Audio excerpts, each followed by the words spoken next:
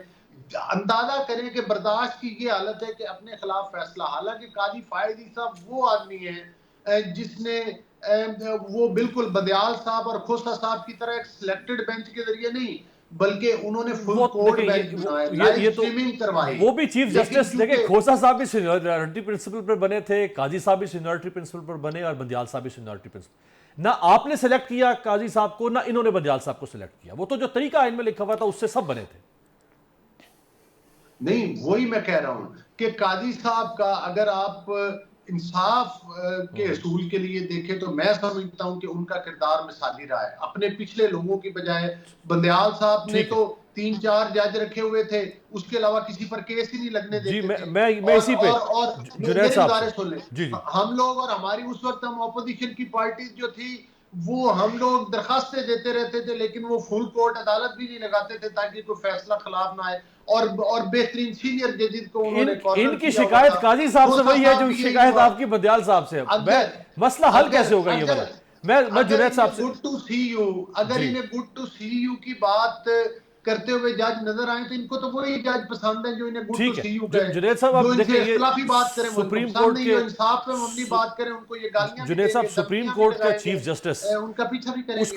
کا کسی کے ساتھ بھی اس کا تعلق یا وابستگی نہیں ہونی چاہیے، چاہے وہ آصف کھوسہ ہوں، چاہے عمر عطا بندیال ہوں، چاہے گلزار ہوں، چاہے آج یحییٰ آفریدی ہوں، لیکن ہر چیف جسٹس نے بدقسمتی سے یا وہ آپ کے خلاف رہا یا ان کے خلاف رہا، یا آپ کے ساتھ رہا ہوگا یا ان کے ساتھ رہا ہوگا، اس کو کیسے روکا جا سکتا ہے؟ نہیں، آپ صحیح فرما رہے ہیں، لیکن صرف میں یہ ریکارڈ درست کر لوں، گور صاحب نے فرمایا، صحیح فرمایا، یہ سپریم کورٹ پہ حملہ بھی ہم نے کیا تھا، وہ ضیاء الحق نے عمران خان کو بیٹا کہا تھا، پھر جج جیلانی جو ہے وہ عمران خان کو لے کے آئے تھے، یہاں پر ججوں کو ہم نے خریدا تھا چیف جسٹس کے، وہ پیسے بھی عمران خان نے دیے تھے، تو وہ بھی ریکارڈ پہ ہونے چاہیے کہ کیا کس نے کیا کیا۔ اور اب یہ لیکن جو بندیال صاحب نے ایک بات کی، اور یہ اس کی میں نے جہاں تک سنی وکیلوں سے، وہ اکثر یہی کہتے تھے کہ گڈ ٹو سی یو، اس کو ایشو بنایا گیا، ورنہ یہی بندیال صاحب تھے جس کی وہ موجودگی میں 9 مئی ہوا تھا، جس کی موجودگی میں خان صاحب کو اٹھایا گیا، آپ کی حکومت بھی انہوں نے ختم کی وہ ہے، آپ کی حکومت کو رات کے اندھیرے میں یہی بندیال صاحب تھے جس کے پہلی دفعہ پارلیمنٹ جو ہے 12 بجے کو جو ہے سپریم کورٹ کھولا گیا اسپیکر کی رولنگ کو لیکن اڑایا صرف وہی وہ بات جو ہے یہ نہیں کہتا کہ جس طرح 12 بجے پہلی دفعہ سپریم کورٹ اور ہائی کورٹ کھولا گیا بندیال صاحب کی تھی، لیکن وہ کیونکہ وہ اس کو فائدے میں تھی تو بندیال صاحب اچھے بندے تھے، پھر بندیال صاحب کے سامنے جو سپریم کورٹ میں اس کی تصویریں لہرا کے اس کو جو گالیاں دی مسلم لیگ نون نے، وہ ریکارڈ کا حصہ ہے کہ سپریم کورٹ کے سامنے وہ چیف جسٹس تھا، اس کو گالیاں دی گئی تھی نا، تو یہ والی چیزیں یہ کہہ رہی، اور میں اس کو بھائی نے صحیح فرمایا کہ یار پی ٹی آئی کہہ رہے کہ آپ اسٹیبلشمنٹ سے بات کریں گے، پولیٹیکل پارٹیوں سے نہیں کرے۔ عمران خان بالکل یہی کہتا ہے، لیکن اسٹیبلشمنٹ سے وہ اس لیے نہیں کرتا کہ ہمیں حکومت دے دے، وہ یہ نہیں کہتا کہ ہمیں، وہ کہتا ہے کہ آئین نے جو حدود آپ کے متعین کیے اس پہ جائے، کیونکہ یہ اسٹیبلشمنٹ، لیکن یہی بات آپ نون لیگ اور پیپلز پارٹی کے ساتھ بیٹھ کے کریں نا کہ اسٹیبلشمنٹ کو ان کی حدود میں رکھا جائے۔ لیکن اس پارٹی سے ہم کس طرح بات کر سکتے جس کا اپنا اختیار نہیں، وہ اپنا انٹیریئر منسٹر نہیں لگا سکتا۔ گور صاحب سے پوچھے کہ ابھی تک محسن نقوی صاحب کو ایک دفعہ اسمبلی میں لے کے باوجود اس کے کہ ہر دفعہ یہ کمٹمنٹ کی جاتی ہے کہ یار وہ آئے گا، تو ان کی بیچاروں کو تو یہ اختیار نہیں کہ اپنا چیف منسٹر نہیں لگا سکتے، اپنا سینیٹر وہ نام دے کے کہتا ہے۔ جب آپ کے پاس اختیار ہو تو آپ کے ساتھ بات ہوگی۔ یہ بیچاروں کو یقین کرے، مجھے پہلی دفعہ شرم آئی کہ میں اس اسمبلی کا رکن ہوں، یہ نہیں، میں بالکل گور صاحب میں ریکارڈ کہتا ہوں کہ ہماری حکومت میں بھی یہ انٹرفیرنس تھی اداروں کی، پارلیمنٹ کے اندر بھی تھی، پارلیمنٹ کے باہر بھی تھی، لیکن اس طرح کی نہیں ہوا کہ ایم این ایس کو زبردستی 11 بجے اسمبلی اسمبلی میں لے کے آ گئے. 12 بجے بیچارے جو ہے سو کبھی کسی کو نیند آتی تھی, کسی کو اجازت نہیں تھی باہر جانے کا. تو یہاں پر قانون سازی ہماری حکومت میں بھی غلط ہوئی ہوگی. میں کہوں گا کہ غلط ہوئی, میں تو دوبارہ کہوں گا کہ اس لیے بھگت رہے کہ غلطیاں ہوئی, لیکن کبھی آئی سی جی نے یہ نہیں کہا تھا کہ یہ جو امینڈمنٹ ہوگی یہ وہ تو پی ٹی آئی کا نہیں تھا. کبھی یو این کے ہیومن رائٹس والوں نے نہیں کہا تھا کہ یہ قانون سازی جو ہے غلط ہوگی. پہلی دفعہ یہ لوگ کر رہے ہیں. اگر پولیٹیکل پارٹی اس بندے سے بندہ بات کر سکتا ہے جس کے پاس اختیار ہو, ان بیچاروں کو تو یہ اختیار نہیں ہے کہ کون. یہاں پر میں ان سے سنتا ہوں کہ وہ چیف منسٹر صاحب آئے تھے, خان سے ملا تھا اور ہماری حکومت تھی اور چیف منسٹر کو پتہ نہیں تھا کہ کس نے کس کو ملایا نا. تو یہاں پر آپ کے پاس اختیار نہیں ہے. وہ جو میں نے آپ سے اصلاح کا سوال کیا تھا, میرا خیال ہے اس کا جواب آپ نے دے دیا کہ اصلاح اسی صورت میں ہوگی کہ آپ لوگ اپنی اپنی غلطیوں کو بھی تسلیم کریں, جیسا کہ آپ نے تسلیم کیا کہ آپ کی حکومت میں آپ سے بھی غلطیاں ہوئیں. بالکل, اور آپ کے بھی غیر جمہوری رویے تھے. میں بالکل یہ کہہ رہا ہوں کہ غیر جمہوری رویوں کی وجہ سے جو ہے جس کا رول تھا اس کو ہم نے وہاں اس کو تک محدود نہیں کیا. اسی ٹائم ہمیں یہ اندازہ نہیں تھا کیونکہ ہماری پہلی دفعہ تھی. میں دوبارہ اب فیصلہ, لیکن ان لوگوں نے تو بار بار یہ ووٹ کو عزت دو کنارے سے ہی آئے تھے. اور اب فیصلہ بہرحال اب اس حکومت میں شامل جماعتوں کو بھی کرنا ہوگا کہ یہ اپنی غلطیوں کا احساس کر رہے ہیں یا یہ اقتدار میں آ کر ان غلطیوں کو مزید دہرا رہے ہیں. بہت بہت شکریہ جنید اکبر صاحب کا, علی گوہر بلوچ صاحب کا. ایک بریک پہ جاتے ہیں, بریک کے بعد ڈاکٹر خاقان نجیب ہمارے ساتھ ہیں.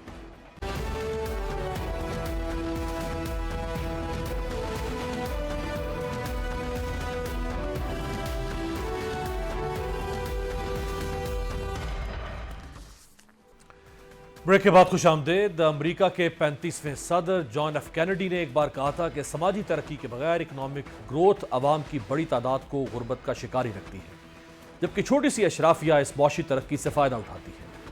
مسلم لیگ نون اور پیپلز پارٹی کی اتحادی حکومت ملک کی معیشت میں استحکام کے دعوے کر رہی ہے. نائب وزیر اعظم اسحاق ڈار کا کہنا ہے کہ پاکستان تیزی سے ترقی کی جانب گامزن ہے اور جلد G20 کا رکن بن جائے گا.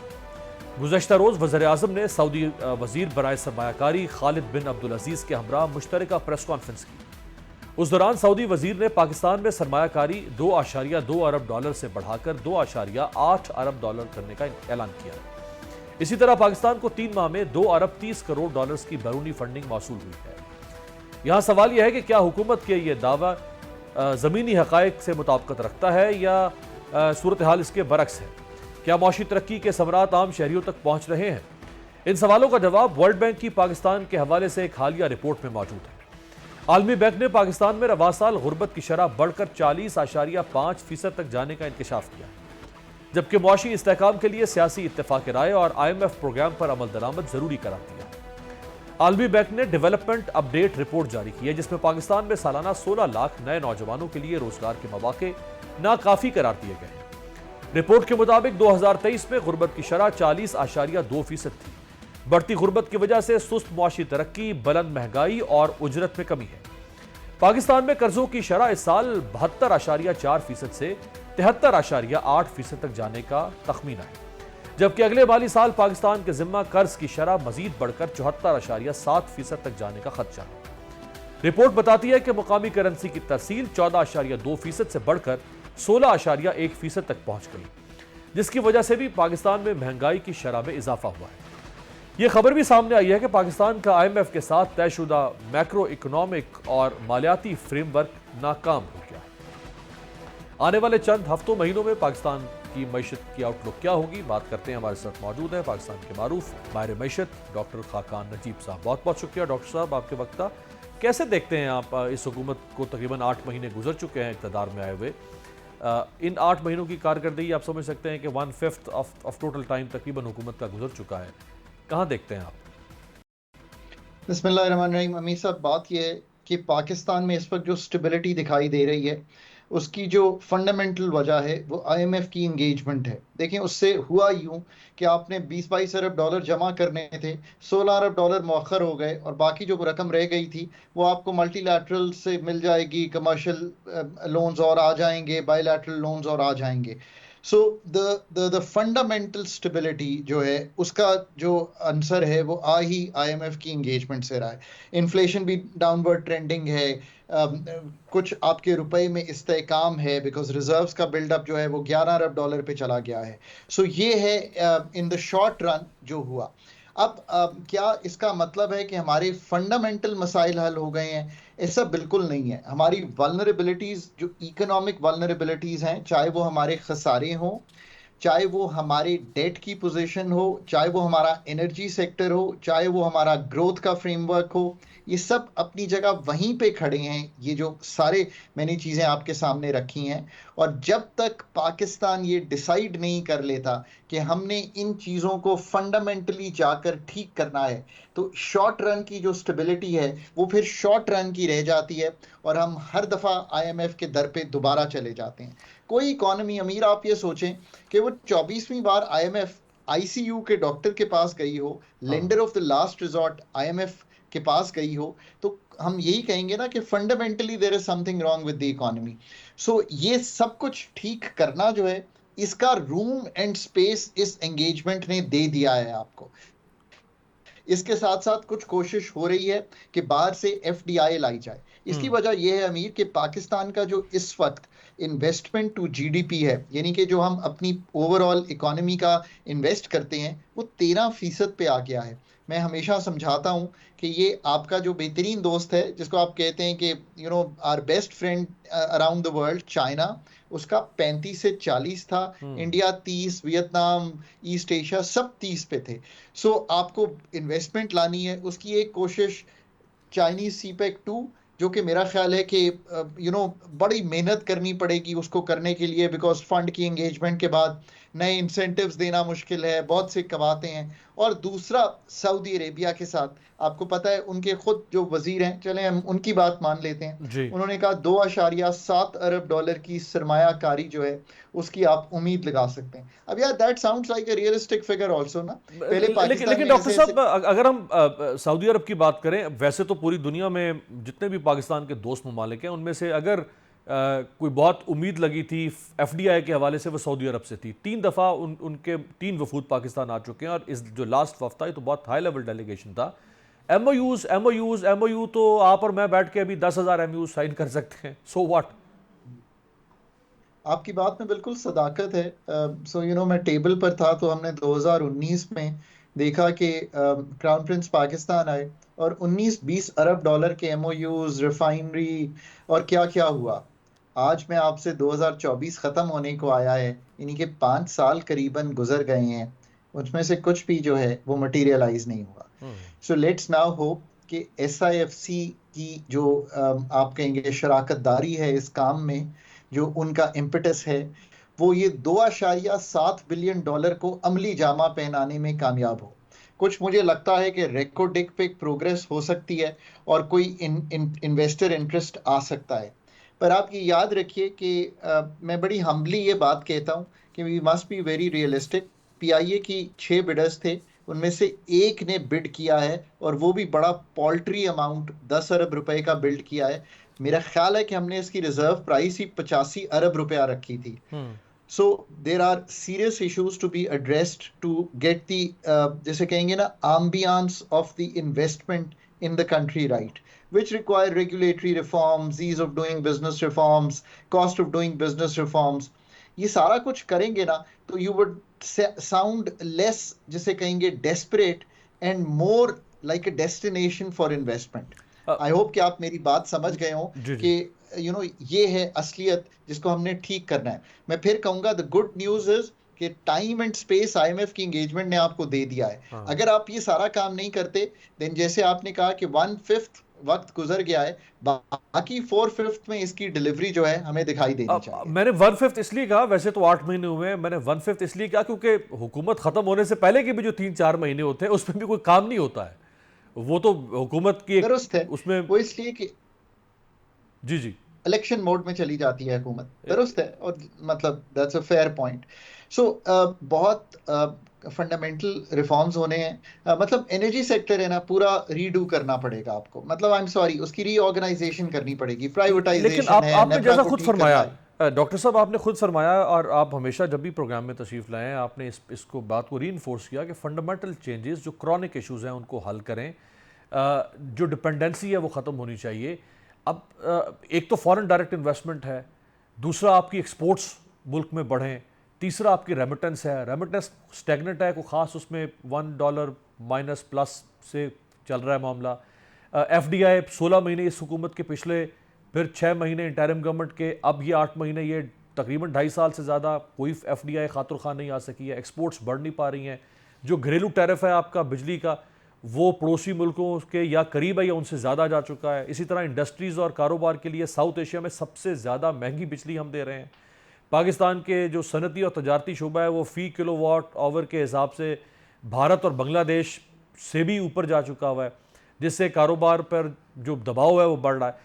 سو یہ اب کہا تو جاتا ہے بار بار کہ جی فنڈامنٹل چینجز ہو کیوں نہیں پا رہی ہیں؟ دیکھیے جتنی آپ نے گفتگو کی ہے وہ سب ٹھیک ہے. کاسٹ آف ڈوئنگ بزنس میں بجلی اور ہماری ییلڈز کو بڑھانے میں فار ایگزامپل ہمارا اچھی کھاد، اچھا بیج، یہ میکنائزیشن، فائنینشیل انٹرمیڈیشن، اب یہ اتنے سارے کام میں نے آپ کے سامنے رکھ دیے ہیں. جیسے میں کہتا ہوں کہ سرکولر ڈیٹ تو صرف ایک سمٹم ہے اس ڈیزیز کا جو انرجی سیکٹر میں، گیس میں بھی، پیٹرولیم میں بھی، واٹر میں بھی اور بجلی میں بھی، سب میں موجود ہے، جس کی تشکیل نہ ہو کہ میں گفتگو ہمیشہ کرتا ہوں. ایکسپورٹ کرنے کے لیے ایک کمپیٹیٹو اکانومی چاہیے. اب آپ کا سوال جو ہے وہ یہ کہ یار یہ سارا کام اگر اتنا معلوم ہے آپ کو تو آپ کر کیوں نہیں لیتے؟ تو گزارش اس طرح سے ہے سوال کہ ویسے یہی ہے سادہ لفظوں میں. جی تو کرنا کس نے ہے؟ دیکھیے نا، آپ یہ کرنے کو تیار اس لیے نہیں ہو رہے کہ آج بھی آپ بلیو نہیں کرتے کہ آپ کو کہیں پہ کوئی پروفیشنل انڈکشن کی ضرورت ہے. میں ایک مثال دیتا ہوں.